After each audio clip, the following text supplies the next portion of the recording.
to Eye on Horror, the official podcast of iHorror.com. This is episode 81, otherwise known as season 5, episode 3. I am your host, James J. Edwards, and with me, as always, is your other host, Jacob Davidson. How you doing, Jacob? Doing well. I had a pretty relaxing week and excited to be back on the podcast. I'm excited too. I've had a stressful week, but hey, now I get to hang out for an hour with my buddies. Also with us yet again is your other host, John Correia. How you doing, Correia?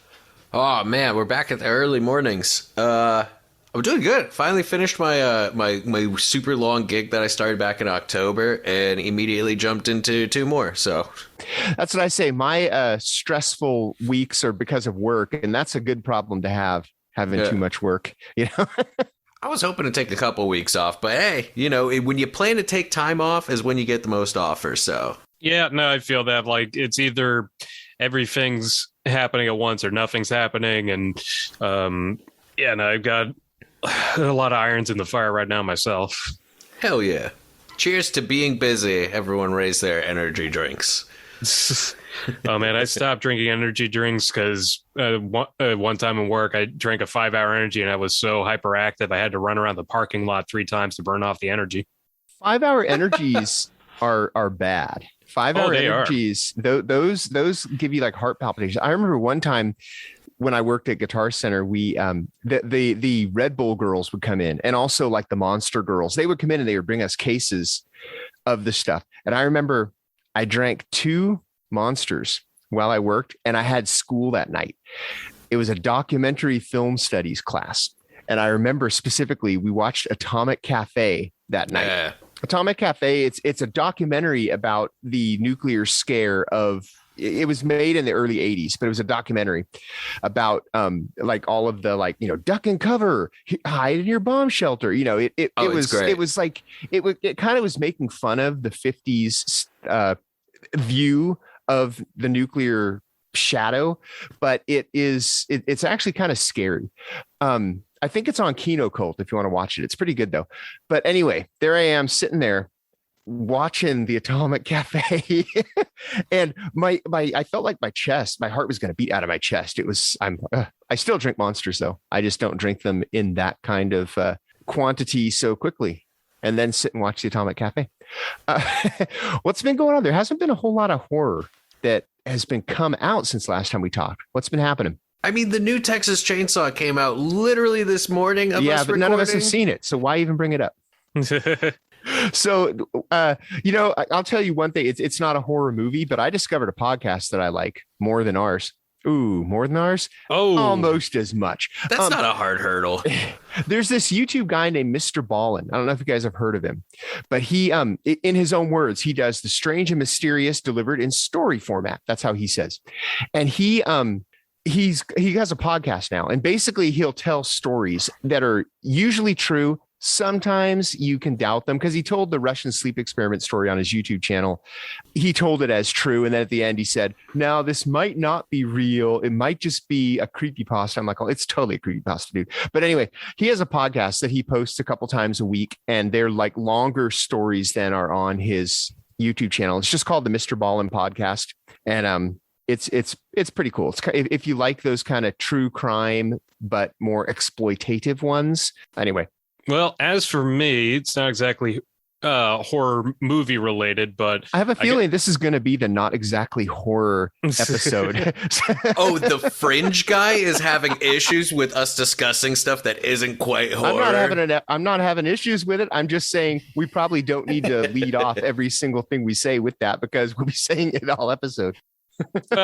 Well, let me say, like, I got back into Magic the Gathering, you know, the tabletop game. It's been a lot of fun. And, you know, just the thing was, I was really into it back in like high school and college. And now that it's more accessible to be in stores and stuff again, I decided to go for it, because they had 2 sets recently that had my interest. Like one, the newest one is called Kamigawa Neon Dynasty, where it's kind of like Blade Runner, but magic. So, and it's got ninjas and samurai and stuff, which is a lot of fun. And on the horror side of things, they had a release called Innistrad Double Feature. I'm holding up the booster pack. It's like Universal Monsters themed, where the cards are black and white, and there's like vampires, monsters, werewolves, and ghosts. Like, got a couple cards right here: Alchemist's Retrieval and Geistwave. Which is the other thing I really loved about Magic the Gathering. The art on the cards is really cool looking, especially for monsters. Didn't they include Godzilla in an expansion or something a couple of years ago? Indeed, they did. I think it was called Correia, and I actually did try to collect some cards from that. But the other thing was that all the Godzilla cards were very rare, so it was kind of hard to get those. But it's just been nice to kind of pick up that hobby again and to do something that doesn't involve me using a phone or computer. I played some local tournaments, and I won 3 20-sided die.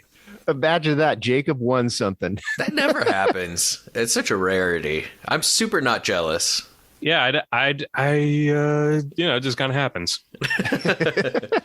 Well, I've definitely been feeling a bit of the not a lot of new stuff coming out horror wise. So I've been catching up, playing a little catch up game. So I finally watched Nightmare Alley, which was great. Absolutely loved it. Wait. Did you see the color version or the black and white version? They only have the color version on streaming services because I'm still not really going to theaters right now. But right. So I watched it on HBO Max, and it looked fantastic. I'm very excited for my 4K disc to come in. I also finally watched Resident Evil: Welcome to Raccoon City, which it was fun. I mean, like it definitely felt like the studios went, okay, we hear that you guys weren't too happy with us producing like a dozen films that kind of didn't really have to do with the games, so we're going to straight up adapt the first 2 games very much. But it did feel like there were at times where they were a bit too focused on recreating the game and not so much focused on creating the horror, if that makes sense. Yeah, no, that's a fair criticism. But it was still a lot of fun. I'm not someone who's super into the Resident Evil 4 Resident Evil lore, and even I still like recognized and like got a lot of the fanfare, so I had a lot of fun with it. I'm excited for a second one. Oh yeah, no, I hope they do, and And I do like Johannes Roberts' work, and I think he did a pretty good job of adapting the game and bringing in a whole lot of monsters, especially because this was not as big. I don't think it was as big a budget as some of the other Resident Evil movies, which kind of shows. But also, I feel like it actually cuts to the core of the spirit of the games, because the original Resident Evil games were inspired by the same schlocky, like low budget B American horror movies. Like one of the final shots in the game was inspired by William Girdler's Grizzly.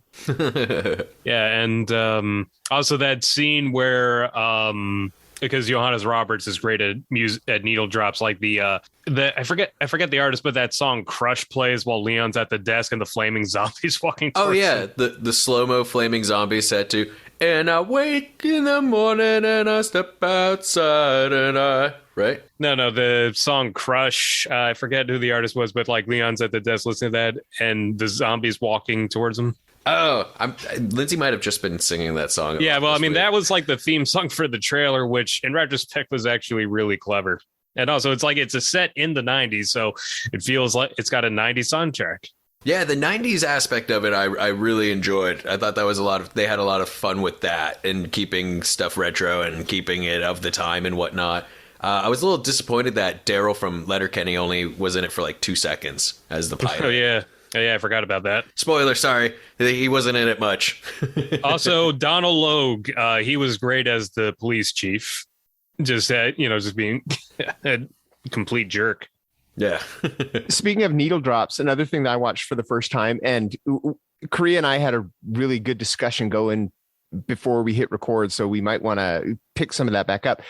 Ralph Bakshi's American Pop, which is basically an animated, it covers 4 generations of people who immigrate to America and the music that kind of follows them around. And it's got, everything from like old, swing and jazz standards to it ends with a Sex Pistols song. It's Needle Drop the movie.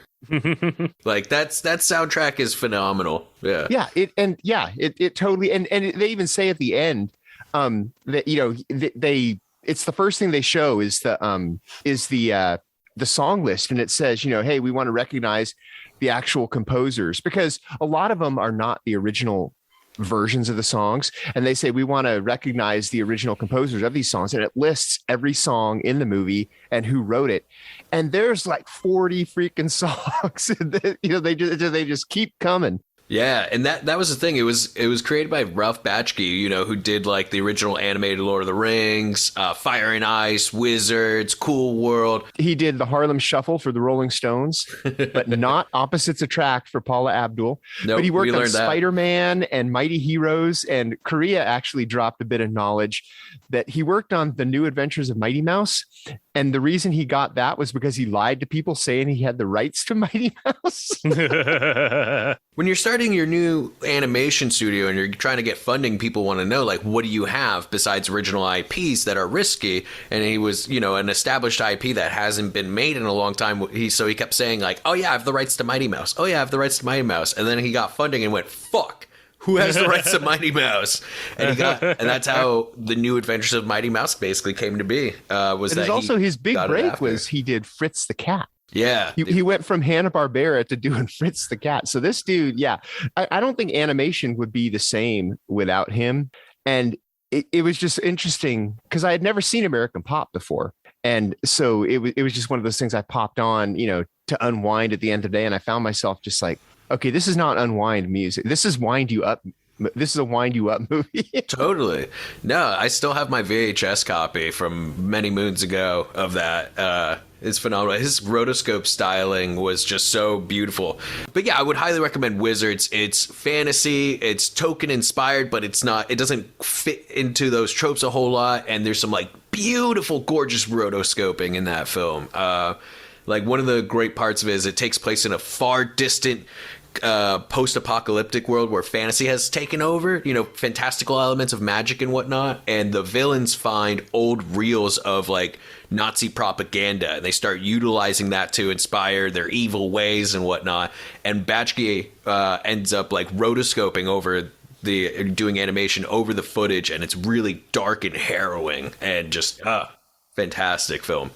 But yeah, and as for me, I did a lot of horror rewatches, especially around Valentine's Day.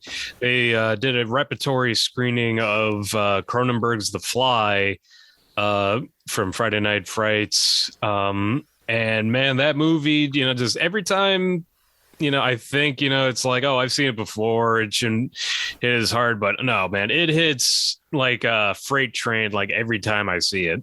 Did our discussion about The Fly in the last episode put a different spin and perspective on this new watching of it, of us focusing more on like the toxic relationship of? Now that you mention it, I think it did, just kind of watching, not only his body fall apart, but their relationship fall apart, just because, yeah, like you remove kind of the science fiction factor. It's basically a romantic dramedy until, his fingernails start falling off. Yeah, no, I mean, like I do feel like it, like outside of the, like more visceral focus on the disease, that, yeah, no, it works perfectly as a parable on a relationship, not even starting toxic, but turning toxic like that.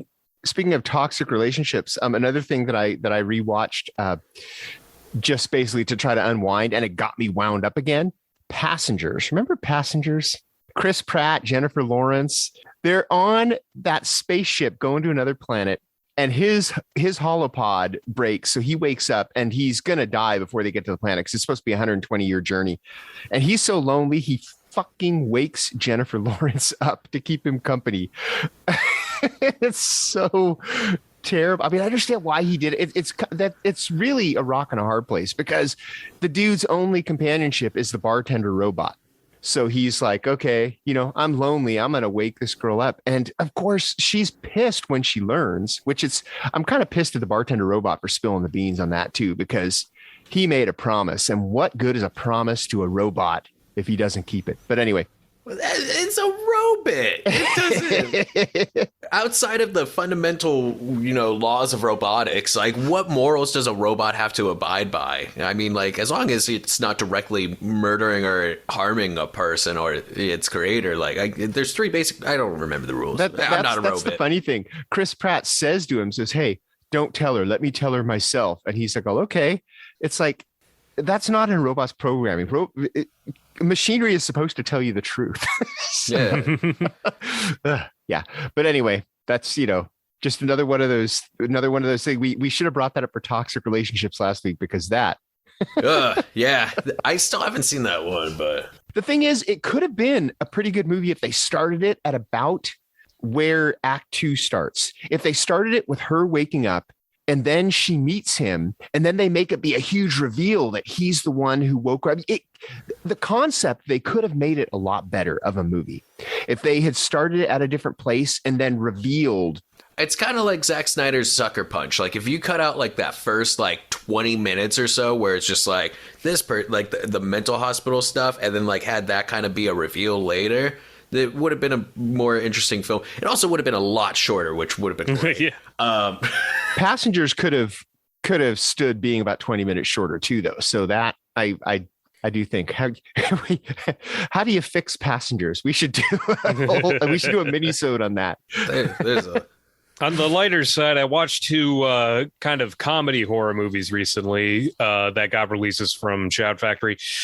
Summer School and Mel Brooks's Dracula Dead and Loving It. You guys have seen those, right? Is Summer School a horror comedy, or is it just like a regular comedy? I mean, it's kind of a comedy, but the thing is that, okay, so it's, I'll start with Summer School. It's basically this high school comedy from Carl Reiner, and it's about this gym teacher who was about to go on vacation to Hawaii, but the usual summer school teacher wins the lottery and bails, who's actually played by Carl Reiner. And so he has to replace him. And, it's the usual, it's like the class of misfits and ne'er-do-wells who all got their problems. But the horror factor is that there's these two characters named Chainsaw and Dave who are obsessed with movies like the Texas Chainsaw Massacre and the FX work of Rick Baker. And they do a bunch of stunts with horror movie effects. And there's a particularly standout set piece where they pretend everybody's been killed in these crazy over the top ways to freak out the new substitute teacher. So I do feel like it is kind of a shout out for the horror fans in that regard. But yeah, no, and I also watched Dracula Dead and Loving It, which was the last movie that Mel Brooks directed, and I feel like it's a bad rap because it is really funny. And when I was a kid, I rented it all the time from Blockbuster, and it's basically it came out post Francis Ford Coppola's Dracula, which I think is what helped it gain steam to get made, but it largely satirizes the original 1930s Universal Dracula movie, Bela Lugosi. But yeah, Leslie Nielsen is a very underrated Dracula in my opinion, because I mean, sure, yeah, he's got a lot of slapstick and stuff, but it's just he does kind of play it seriously at times, and he is the bad guy, and he does have a lot of great stunts, like he slips down the stairs and writes himself up and he says he's fine, and then his shadow just kind of crawls back up because the shadow took the brunt of the damage. And also Mel Brooks himself plays Van Helsing, so you got a lot of moments with Brooks's Van Helsing going toe to toe with Nielsen's Dracula, which is just a very funny dynamic. What you said about renting Dracula Dead and Loving It all the time made me think of was it Amma who would rent Monster Squad all the time until the store just gave her they just gave it to her? Was that Amma or was it Heather?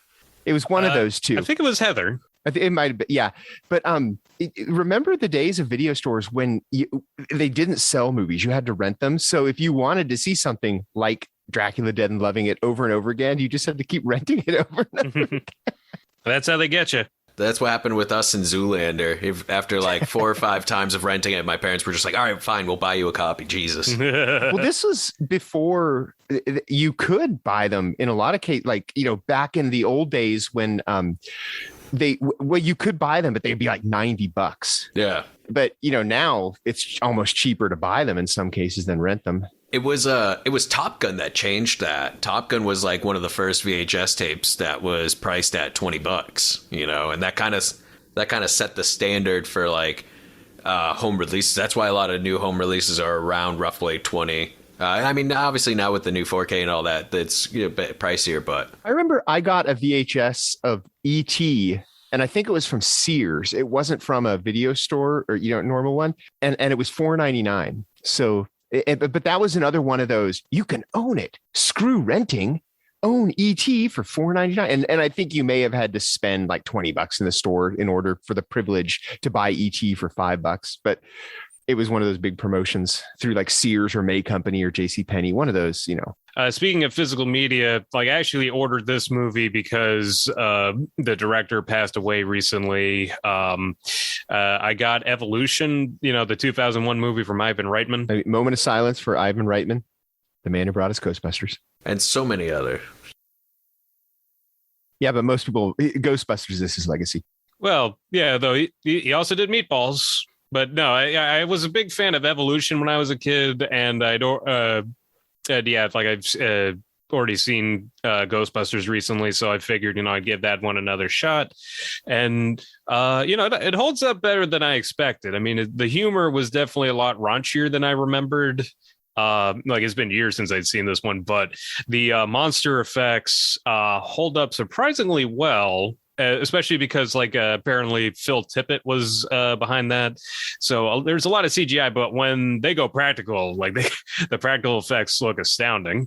Like the big blue apes, like those things creep me out. And also, it's definitely has that feeling of like kind of a late '90s, early 2000s movie because, you know, you got the cast with like let's see, yeah, David Duchovny and Julianne Moore, Orlando Jones, and of course, Sean William Scott. So it does have kind of the DNA of Ghostbusters in it because, you know, you got a kind of a ragtag team versus this kind of paranormal threat. And it is interesting, too, because like it's not even like a specific alien. It's like a menagerie of aliens because it's like this meteor hits Earth. And this like goo in the meteors, like some kind of protoplasm for this alien environment. So like it starts spawning worms and plants and like little dinosaurs and pterodactyls and like giant spiders and mosquitoes and full blown apes. So I thought that was always an interesting kind of direction to that. Also gave us that happy smiley face with the three eyes. Very iconic. Well, so I guess that for not having much horror come out the last couple of weeks, we did have a lot to talk about. But let's move on to our topic, which I'm going to defer to Correia to introduce it because I'm not sure if I understand the assignment. Maybe he can explain it and I'll understand a little bit better. Oh, you. Oh, yo! How about we defer to me as the resident Jackass expert? All things Jackass. So yeah, this week, you know, this month we saw the release of the new Jackass Forever film, and it got me thinking a lot about its impact, not only on my life, but just like on pop culture as a whole, and. To make it horror related, you know, what it features a lot of, which is real life body horror. You know, I don't know about you guys, but for me growing up, like Jackass came out around the time when I was like 9 or 10, and it was very much so the kind of faces of death for me, at least, you know, because growing up in the woods, we didn't have good internet. You know, you had maybe like 15 minutes a day of decent internet. So YouTube and all that stuff wasn't, finding weird videos online wasn't a part of my childhood a whole lot. But, you know, turning on MTV late at night and watching, you know, Johnny Knoxville get kicked in the cup, you know, that was something that was like kind of attainable. And I remember specifically my sister put on the premiere of the second episode, and my mom walked in right when Steve-O is trying to vomit up a live goldfish, and she immediately was like, "What the fuck are you watching?" And we're like, "We're watching this show. It's called Jackass." And they're like, "Of course it is," and then immediately shut it off. But that was the thing, is it was kind of like a forbidden fruit, something that you had to go out and seek. And I remember having that effect is, here are these guys doing these gross things, and there's a morbid curiosity that comes with that, and us as humans seeking that out. So I kind of want to ask you guys, what was your first experience of Jackass, like, in watching this material? Well, for me, it was probably just kind of catching glimpses on TV. Like, I think my sister was more into MTV than I was, and occasionally, like, I'd peek in while she was watching, and just see people do these ridiculous stunts and get injured. That was just kind of face value for me. But yeah, no, I mean, there is a morbid curiosity to these stunts, which which is the other thing too. Like you were saying, this was like kind of at the dawn of the internet age. So this was like when clips and stuff could be sent around, and that's what kind of helped it pick up steam. So yeah, no, and also I did see the first Jackass movie in theaters. I don't remember it too well, but I do love. I will never forget that opening where they're riding the giant shopping cart while the explosions go off all around them. So that's to Carmina Burana by Ennio Morricone. Yeah, no, that was an incredible way to start the movie, especially once they crashed into that wall. My introduction to Jackass was the MTV TV show. And I remember I used to love it. Now the show didn't go quite as far as the movies do. I've only seen the first Jackass movie. I think I've probably seen scenes from the others, but the show I thought was really, really funny. I remember Johnny Knoxville. He always started, "I'm Johnny Knoxville and I'm going to return a punt." And then he would have to return a punt while a football team tackles him, that kind of thing. Or I love the Wee Man sketches, when he would dress as an Oompa Loompa and just like run around places, and the reactions, because it was almost like reality TV before there was reality TV, because he'd be running down a Hollywood street as Oompa Loompa and people are like, what the hell is this? Like, it's like a hidden camera thing. But yeah, I remember loving the MTV show. I thought it was freaking hilarious. You bring up Faces of Death, and I'm from the generation probably before you where Faces of Death, it was a big this is probably staged, but there was a deal where a teacher got in trouble for having the first Faces of Death in their classroom for kids to watch, and that banned it, which was probably the best thing, because if you've seen the Faces of Death movies, they're not that good. I mean, they're all reenactments, probably 90% reenactments. They're kind of hokey. The guy, I don't even remember the host's name, but he's a goon. But the thing is, it being banned is what made people want to watch it. And, of course, you had to know what video store, we were talking about, this is the days before ownership. You had to know what video store had the balls to have the Face of Death movies so you could go rent them. But nobody would have cared about those movies if they didn't get banned. That's why I think that, there was a little bit of a publicity stunt aspect to them getting banned. But Jackass, I remember you say that starting it off with them riding the shopping cart. The TV show would start off with like the Minutemen with a Minutemen song, and you're like, oh, this is awesome. This is going to be great. Yeah. Oh, the Jackass movies always had fantastic soundtracks. I was just rewatching the first two, and like just number 2 had that great bit with the snakes in the ball pit, and they were having it play to Johnny Are You Queer, which is one of my favorite songs. I mean, like they always had bangers, but you're right. It's they had that like forbiddenness to it, but they even just having that preemptive of warning, the stunts in this show are performed by professionals. Do not do it with your dumb friends. It had a lot of parents worried, like, oh my God, these kids are going to be doing it. Listen, we were already doing that stuff. Like, I grew up bored kid in the woods. We were doing dumb shit all the time. It's like in Scream when they say movies don't make killers, they just make them more creative. We weren't that creative, and it didn't make us that much more creative. We were just replicating some of the stuff we saw. The shopping cart stuff. Oh man, we destroyed many shopping carts pulling those stupid stunts. One of my favorite times I ever got yelled at by someone else's parent. We had our our BMX bikes out at our bike track, and we were laying down in between the jumps and jumping over each other. And one of the kids' moms saw us and freaked out. She's like, "Oh, if you don't clear them and land on him, you could kill him." We're like, we never thought of that. But when do you not clear them? These are easy jumps. Oh yeah. And I mean, and that's the kind of that entertainment. I mean, it goes far back. We see it in Nightmare Alley, going back to the old days of the circus, of seeing the geek and seeing, people chop. I mean, I went to the California Institute of Abnormal Arts before the pandemic, and there was a bearded lady there who was doing stand-up comedy. She was fantastic, and she started cutting a cucumber on her arm. Like, she held it in one hand and was chopping it on her forearm because as she said, "I don't feel pain, but I do pass out at the sight of blood. So let's see if I pass out." So there's that form of entertainment that's always been around with humanity and humankind.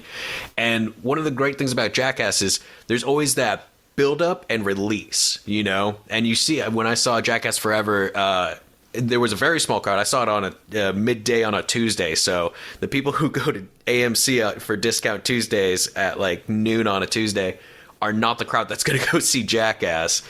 So there's maybe 5 people. You could hear the room get silent before some of these stunts, and then not release their breath until you hear one of them go, which is always the great release. You see, like in number 2, when they did the DC security ballistics balls gag, where you see Bam and Ryan just drop immediately, and Johnny's just standing there with his hand covering his face, and everyone's just like in pain, belling over, and you're just sitting there in absolute shock, and then Johnny just goes, "Oh, is this good?" Pointing at his face. "Oh, then we're good." Like, there's a lot of those like beats that happen with horror, the build up and then release. And it's the same with comedy, and no one is ever really rooting for these guys to get hurt. No one wants to see someone break a leg. No one wants to see, some of the stuff that happens. But, the bruising and stuff like that, that's always, acceptable. It's a part of it. Did you guys see, perchance, the Jackass Shark Week special they did in promotion of the new movie? Yeah, I did see. Yeah, there's a new generation of jackasses, though. That's my big takeaway from it was Johnny Knoxville was kind of the ringleader, but there are all these dudes I'd never heard of. Yeah, Poopsie and Jasper. Jasper is actually a carryover from the TV show Loiter Squad, which was the Wolfgang Cruz TV show that Dick House produced. But Poopsie is new, and they had him do a bit, because the whole thing was them trying to conduct experiments with sharks. So it was a bit more in the Wild Boys style of jackassery. But they had Poopsie jump the shark like Fonzie in Happy Days, wearing the leather jacket and everything. But in this whole time, they've been skirting the line of like, okay, we're kind of messing with the sharks, but not getting to the point where they'll attack us. We're still kind of keeping within it. But dude, he ate it right into a big batch of sharks and immediately was grabbed by a shark by the arm and pulled under. And Jesus. It is harrowing to watch, because this whole time it's like that risk is there. The risk of death is always, you're messing with sharks, so of course it's there. And then to just see a man get pulled under and like you see blood just going everywhere, it's terrifying. And he's okay, his arm got cut up real bad, and they show him in a cast, but he's good. And it was almost weird because the whole time, they're messing with sharks. Like, you shouldn't mess with sharks, but we knew that this was a risk this whole time. We don't blame the sharks at all. Like, they made that a huge point. Like, we don't blame the sharks for what happened, because at the end of the day, a shark's going to do what a shark's going to do. And we were doing some dumb shit around sharks. And it's like, yeah, you were. So like, you kind of got what was coming to you. Shark's gonna shark. I did look up, actually it was recommended for me on YouTube, the top 10 jackass injuries. Yeah, these guys really do get hurt, and sometimes they get hurt badly. And my favorite injury was there's one sketch, I think it was from the TV show, where Johnny Knoxville fought Butterbean. Butterbean is this 370-pound. He's considered a knockout artist, and his thing is he's a boxer, but he's huge. He's this big bald guy, and his specialty is knocking people out. So they go into a department store with like a girl. I think it was Loomis, I think he's the drummer for Wax, but he hangs out with the Jackass guys. He is in a referee outfit, and then there's like girls with round 1, round 2, cards, and they go into these department stores and they'd ring the bell and they would just start fighting. And Butterbean, not holding back, sent Knoxville to the hospital. Ooh. Oh, it was one department store. That was a one-time thing, man. Yeah. He knocked him out real good. Yikes! But then they show like them getting like blown by like jet engines and like flying and and it's like you don't realize they get hurt until this thing shows them, and then it plays it in slow motion. And you're like, oh yeah, that hurt. At the intro of one of the movies, I think it's Pontius and maybe Dunn, they get pulled. There's something around their legs and they get pulled off to the side real quick. And I think one of them broke a collarbone or something. I mean, yeah, those guys get messed up and I know in the early days, there were some addiction issues with them. I think they've all kicked now, except for poor Bam, who isn't on the show anymore. But like, I think Steve-O was a real, the shit he would have to do for Jackass, he probably did it to medicate. Oh, his addiction is very well documented because after the series ended, he put out a lot of series of videos that were supposed to be like, I'm doing crazy stuff, but you go back and rewatch those, and it's like, that is a man with some like real issues with whippets. I think was like a major thing. But it's really great to see his recovery. I mean, like especially growing up, when I was very impressionable teenager, so like we grew up watching bum fights and stuff like that, thinking that this was funny. In retrospect, none of it's good at all. That's another thing. So how much of Jackass do you think inspired some stuff like bum fights or like the guys who hit the streets and do stupid shit like that? Do you think that Jackass, people are trying to get famous or sell videos in the style of Jackass? I can see people trying to replicate the success of it. I mean, even like going back to video store days, there was a lot of I would see like VHS tapes for like low budget stuff where it's like real life Fight Club, and backyard wrestling and those type of videos that were trying to replicate that. But they were also trying to replicate the success of skateboard videos that were coming out pre-Jackass. So like a lot of the Big Brother videos, that was pre-Jackass stuff. Actually, it wasn't until I watched, there's a fantastic documentary on Hulu about Big Brother, because that was the skateboard magazine, and they would put out these videos that would highlight the little shenanigans that people would do on things. And that's kind of like where Knoxville and the director Jeff Tremaine got their start, was with Big Brother. And one of the big skits was in Big Brother's Dude, and that's the one where Johnny Knoxville does the bulletproof vest test, and you see him go out into the middle of like this thing, and he takes like a gun and shoots himself in the chest, and it is one of the it's so uncomfortable. It's one of the most uncomfortable. I remember that's why when I think of like early Jackass, I think of that as like Faces of Death for me, because I remember a friend's brother being like, hey, do you want to watch a video where a guy shoots himself? And there's that like, yeah, does he live? like what happens there? And like Johnny Knoxville recovers, but like, holy shit, like you see there's so much buildup with him just standing there and like shaking and stuff, and it's just like, why are you doing this? There's no way they're paying you enough to risk this. Please don't replicate any of this at home. The ones I always liked on the TV show are the ones where people didn't really get hurt. They were just like funny surprise ones. Like one of my favorites is when Wee Man pulled When a Stranger Calls 2 and painted himself like the wall and just like stood up to it, and then people would walk by and he'd go Oh yeah, one of my favorites was that time I don't know, they put some kind of like jet inside of a manhole, and then had a dude dressed as the devil get blown out of the manhole in front of a bunch of people. Yeah, and then he just kind of walks away, and all the people are like, what the fuck was that? That was brilliant on many levels, because there was the shock and surprise, him wearing like the goofiest devil costume, but also he landed straight on his head. Like it threw him up and he landed on his head. God. So as soon as he stood up, he was so disoriented and messed up. He was just like, oh, whoa, yeah, we're taking California. And then as soon as the people walk away, he's just like, I have no idea where I am. What is happening? I am dazed. That's the thing. I feel like that's what is another part of the appeal of Jackass and these types of stunts is that just the tension, just you don't know how this is going to go because it could go pretty badly for these people. When I saw Jackass Forever, I hadn't sweated like that while watching a movie in a long time because I was just like, oh my God, they're not going to do it. Oh, they're going to do it. Oh shit. Especially the bull stunt, it's something we've seen Knoxville do many times in the past. Jackass, I think it was the first one or the second one, they did that brilliant teeter-totter with 4 of them on it, so they're avoiding the bull. And we've seen seen Knoxville get knocked out by a bull many times, but in Forever, he gets hit hard, and you just see him on the ground not moving. And the silence in that theater, you could slice through with a butter knife. It was insane.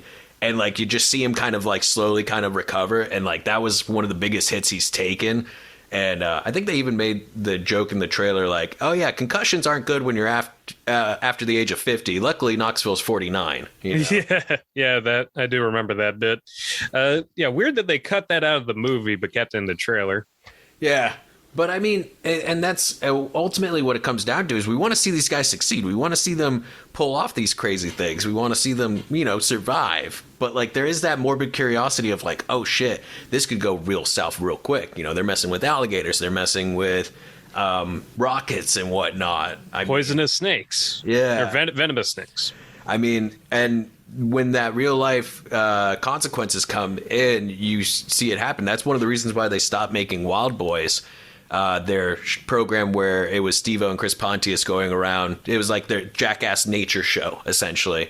But once Steve Irwin died, they went, oh, shit. That hit them so hard. They're like, we're going to stop doing this because if that can happen to Steve Irwin, a guy who knows what he's doing. Yeah.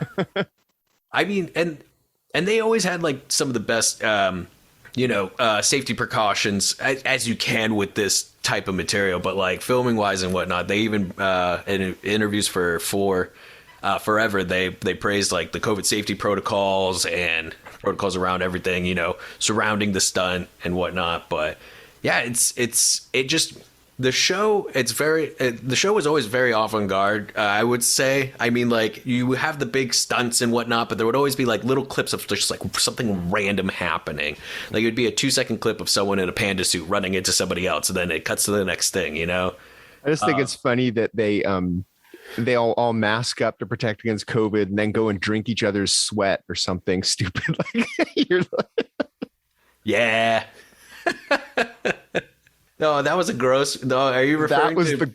I think it was Steve-O drank Preston's sweat. They put Preston in a sweatsuit, wrapped in saran wrap on an exercise treadmill bike, and he had to drink some of his. Oh, I almost puked. He did puke. Yeah. There's a lot of those. Oh man. No, it's definitely that's the other thing too, is that it's not even just the violent stunts, it's the gross out stunts that kind of push you to your limits. And then the films, especially from 2 on, they incorporated a lot of the guys' friendships into it, which I always thought it's always interesting, how you can have these really gross things going on, but there's that bond. There's always that bond of going through these things together, and you see them supporting each other, even if they put them through each other through the most messed up things. Bam has a huge fear of snakes, and so that's one thing that they have, exploited a few times throughout the films and whatnot. But you always see back in the day, Dunn, R.I.P., come out and make sure he's okay after and whatnot. And so that's the thing about the sweat drinking one is as Steve was over there barfing and throwing up, Preston goes up and he's like, oh, are we cool? And he shakes his hand while he's sort of, but it's man. Yeah, I just drank a bunch of your back sweat. I think we're cool. But Jesus. but Jay, I do have to say you have to watch Jackass Forever if only for one skit, and that's because it's titled Silence of the Lambs, and that's all I'm saying. And it is Yeah, that was a good one. it was brilliant. It was like putting yourself in that position the whole time, and it's terrifying. And like what they do to them is so messed up, and it's so in line with the movie. And the entire time, because they basically kind of recreate the end with the night vision goggles. And so like they have no idea what's going on while they're messing with them in this pitch black room. And the whole time, Chris Pontius is just in the background doing his best Buffalo Bill impression. Yeah. Also, I was thinking about it more, and I just feel like, yeah, just with the morbid curiosity thing, it's also just, yeah, it's like there's actual risk in this. You watch most movies or action movies or whatever, there's, that what you're seeing isn't real, that these people, are doing these stunts and they're fine, through the magic of cinema and CGI or effects or whatever. But, like with Jackass, this is, like a real, as real as it gets for mainstream film. And which is why it also made me think of, like the appeal of another movie. You guys remember Roar? Yeah. Oh, yeah, yeah.